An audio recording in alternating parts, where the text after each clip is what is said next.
What's up guys, it's Jenkins here from Team Leviathan, and I'm here with another Pudge guide on some hook mechanics. I think these are some mechanics that are rather game-breaking when you figure out that they're possible, at least in a competitive environment. Knowing that Pudge can do these specific tips and tricks makes them a far more viable hero, so let's begin.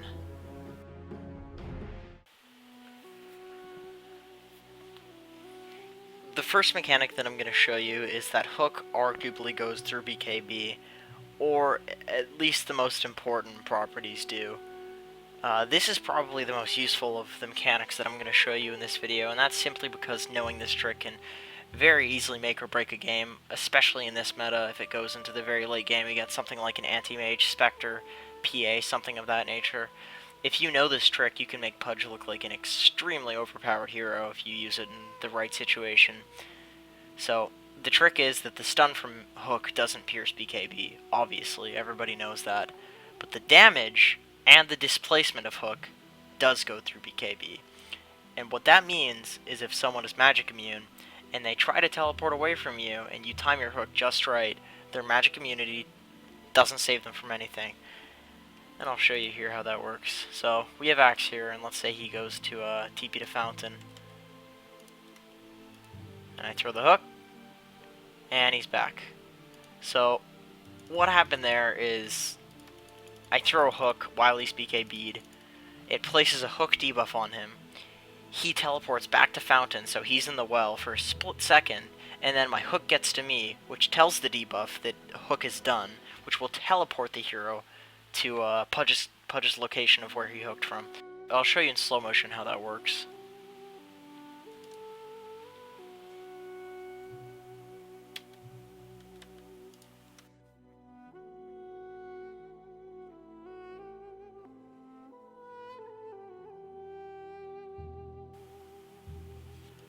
So you might be thinking that, oh, that's easy. The target BKB TPs, you just throw the hook, right? Hook goes through BKB, you can just pull him back. That's not the case, because if the unit gets to the fountain after your hook is finished, they're fine, they're in the well. So you actually need to time this, and I'll show you what can happen if you do it wrong. So let's say this guy TPs, and I just throw the hook willy-nilly. Where is he? He's in the fountain.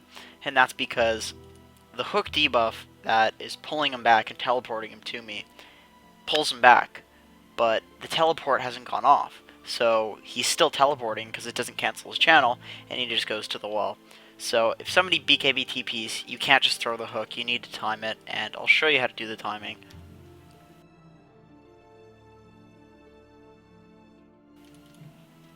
So the way I time this is I usually wait until the TP is past half of its channel, if it's a 2.5 second TP, and I stand at 2/3 hook range, and I throw the hook. So it's at about half now. I throw the hook, and he's back. So obviously, if the TP is longer, if it's a 5-second TP, you need to look, you need to see.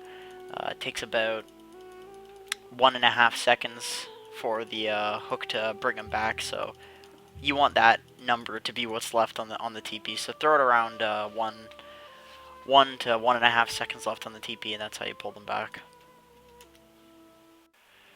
So maybe you would kind of expect this mechanic to only be useful for catching out a carry who's trying to BKB TP out of a sticky situation, and you throw a quick hook to snag him and bring him back. There's actually more than one scenario in which this is an extremely useful tool, and some of them even involve hooking your allies. So here's just a few of them. Let's assume that Wisp and Pudge just TP to the lane, so maybe you're going to kill someone. Maybe you're just going to farm or to push a tower. What the Wisp has to do is they break the tether, and Pudge waits until about 1 second left at 2/3 hook range, throw the hook, and the Wisp comes back. So this works in the opposite way, obviously.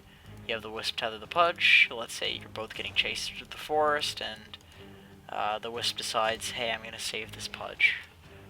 Very altruistic of you, Wisp. So once again, the Wisp needs to break the tether. Pudge stands at about 2/3 hook range, and then throws the hook at 1 second.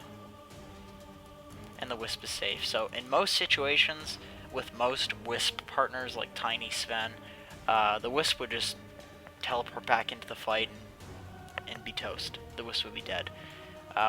With the Wisp Pudge, however, the Pudge can actually save the Wisp. So another scenario in which the hook displacement mechanic on your friendly units is really useful is when you have somebody specifically during laning stage, or at least usually during laning stage, and would really like the bottle to be filled up. So in this situation it's a Wisp, just because a Wisp with a full bottle and fountain regen is obviously extremely worth 100 gold and the hook mana cost, but this can go for anything like a Kunkka, Morphling, anything that would like a full bottle, and it's worth the 100 gold to spare the fountain trip. So usually on carries who get bottles, it's extremely useful. So in this situation, you have the Wisp, empties the bottle. Usually during the laning stage, he really wants a full bottle, and he just TPs home. Once again, you time the hook, he comes back, and he's got a full bottle. And he's got fountain regen for about 3 seconds. So that's a very easily abusable mechanic, and it's very good, especially with the Wisp. So one last situation which I'd like to mention where you can abuse the hook displacement is, let's say you have somebody like an Axe, and he's being annoying, he's cutting creeps, and you notice, hey, this idiot doesn't have a TP, or a Blink Dagger.